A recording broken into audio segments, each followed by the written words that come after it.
The first step is to make the inlay.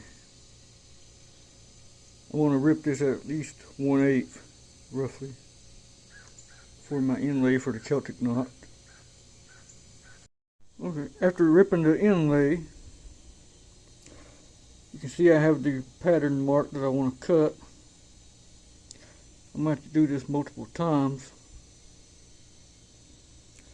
I probably can't do this one-handed. We'll see.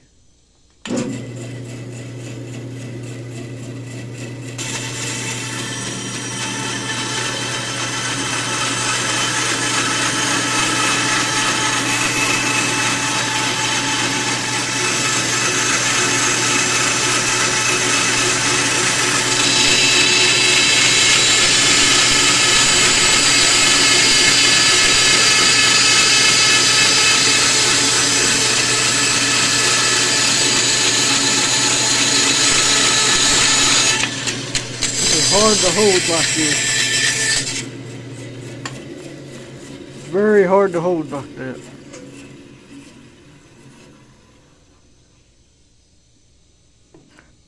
The reason why I need to use a jig is to make sure I get the same cut every time.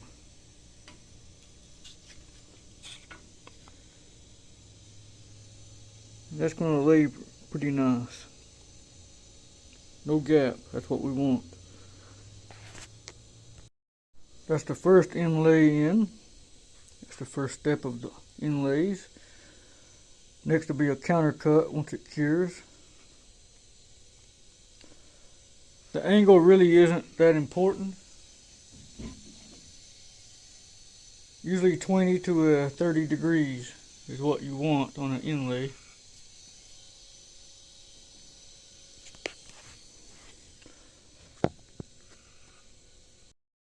For the second cut, you just rotate the piece 90 degrees and make another cut. Okay, the second cut's been cured.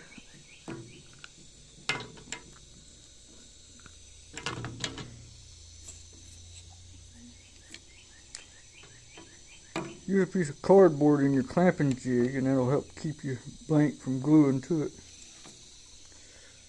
As you can tell, this design is off, and that's due to my blade being dull and worn out. It's not really dull, it's just old and worn out. It needs to be reset. The teeth on the blade are worn in.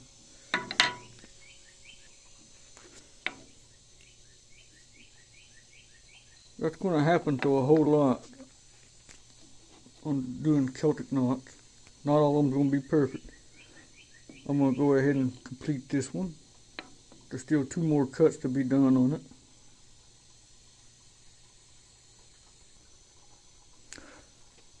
Another way to eliminate that is to not cut the blank all the way through.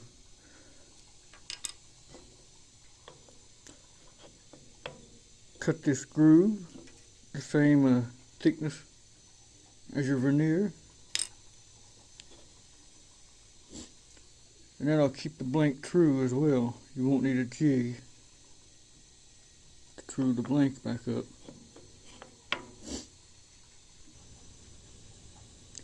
This is for the second cut.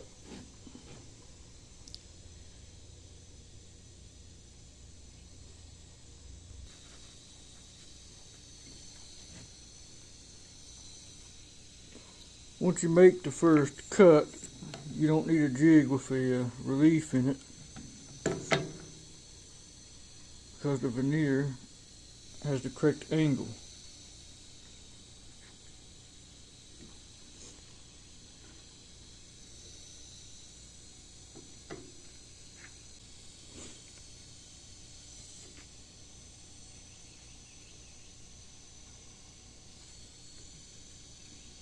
Yeah, it's way off, but that's alright. Won't hurt enough. Okay, the blank is glued.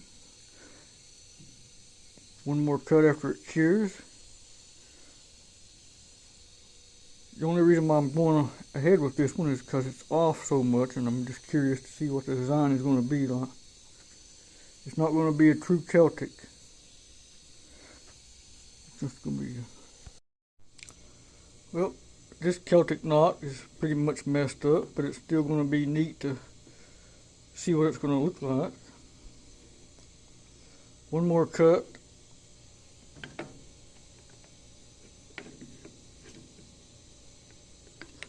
And we'll be ready. Unfortunately, I lost some video of the last cut. Squaring up the blanks and so forth, drilling the tubes in. But they are curing.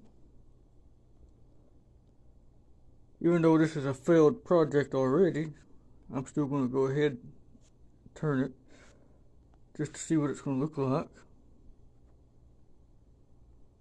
After it cures, we'll move on to turning. Okay, the blanks are mounted up and they're ready to be turned, but I'm not going to show any turning of these.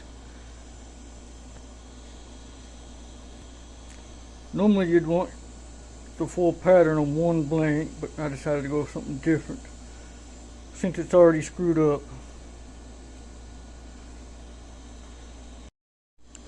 Okay, what I've decided to do is put an ebony center band in it and turn it in a cigar shape fashion.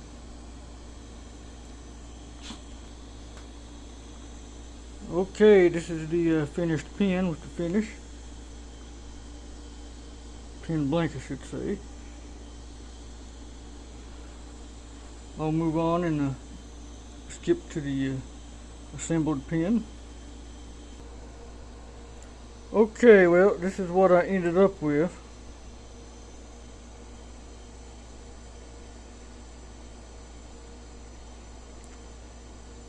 One bad spot right there.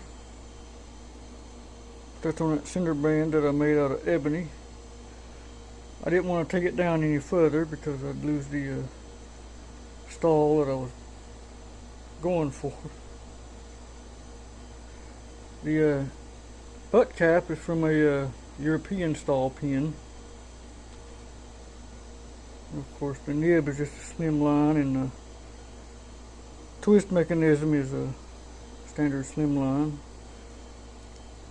So we was able to save the blank, even though I screwed it up royally.